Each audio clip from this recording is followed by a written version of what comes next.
आप सबको जय मसीह की। आज का वचन निर्गमन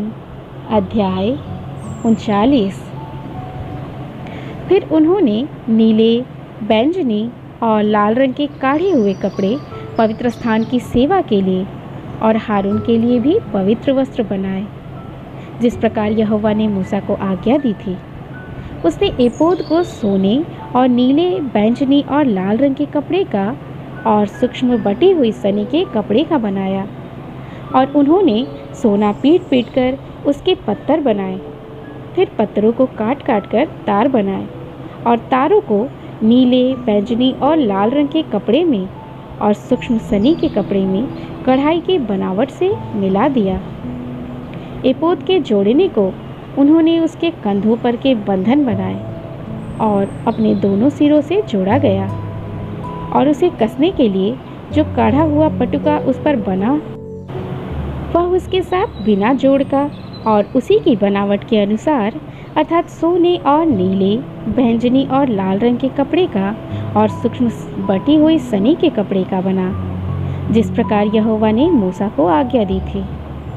उन्होंने सुलेमानी मणि काट कर उसमें इस्राएल के पुत्रों के नाम जैसे छापा खोदा जाता है वैसे ही खोदे और सोने के खानों में जड़ दिए, और उसने उनको एपोद के कंधे के बंधनों पर लगाया, जिससे इस्राएलियों के लिए स्मरण करने वाले मणि ठहरे, जिस प्रकार यहोवा ने मूसा को आज्ञा दी थी।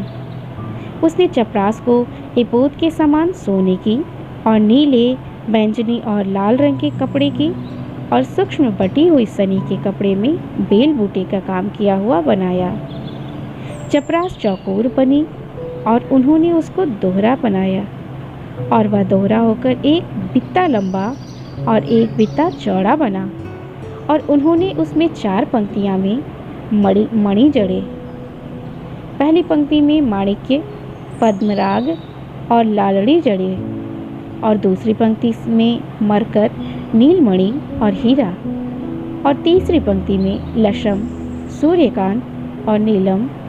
और चौथी पंक्ति में फिरोजा, सुलेमानी मणि और यशब जड़े। ये सब अलग अलग सोने के खानों में जड़े गए, और ये मणि इस्राएल के पुत्रों के नामों के गिनती के अनुसार 12 थे। 12 गोत्रों में से एक एक का नाम जैसा छापा खोदा जाता है वैसा ही खोदा गया, और उन्होंने चपरास पर डोरियों के समान गुथे हुए चोखे सोने की जंजीर बनाकर लगाई। फिर उन्होंने सोने के 2 खाने और सोने की 2 कड़ियाँ बनाकर दोनों कड़ियों को चपरास के दोनों सिरों पर लगाया। तब उन्होंने सोने की दोनों गुथी हुई जंजीरों को चपरास के सिरों पर ही दोनों कड़ियों में लगाया, और गुथी हुई दोनों जंजीरों के दोनों बाकी सिरों को उन्होंने दोनों खानों में जड़ के एपोद के सामने दोनों कंधे के बंधनों पर लगाया। तब उन्होंने सोने की और 2 कड़ियाँ बनाकर चपरास के दोनों सिरों पर उसकी ओर कोर पर, जो एपोद के भीतरी भाग में थी, लगाई, और उन्होंने सोने की 2 और कड़ियाँ भी बनाकर एपोद के दोनों कंधों के बंधनों पर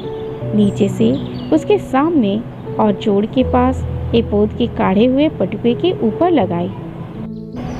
तब उन्होंने चपरास को उसकी कड़ियों के द्वारा एपोद की कड़ियों में नीले फीते से ऐसा बांधा कि वह एपोद के काढ़े हुए पटुके के ऊपर रहे, और चपरास एपोद से अलग न होने पाए, जैसे यहोवा ने मूसा को आज्ञा दी थी। फिर एपोद का बागा संपूर्ण नीले रंग का बनाया गया, और उसकी बनावट ऐसी हुई कि उसके बीच बख्तर के छेद के समान एक छेद बना, और छेद के चारों ओर एक कोरी बनी कि वह फटने न पाए। उन्होंने उसके नीचे वाले घेरे में नीले, बैंगनी और लाल रंग के कपड़े के अनार बनाए। उन्होंने चोखे सोने की घंटियां भी बनाकर बागे के नीचे वाले घेरे के चारों ओर अनारों के बीचों बीच लगाई,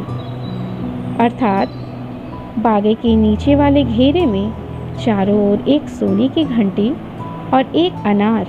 फिर एक सोने की घंटी और एक अनार लगाया था, कि उन्हें पहनते हुए सेवा टहल करें। जैसे यहोवा ने मूसा को आज्ञा दी थी। फिर उन्होंने हारून और उसके पुत्रों के लिए बुनी हुई सूक्ष्म सनी के कपड़े के अंगरखे और सूक्ष्म सनी के कपड़े की पगड़ी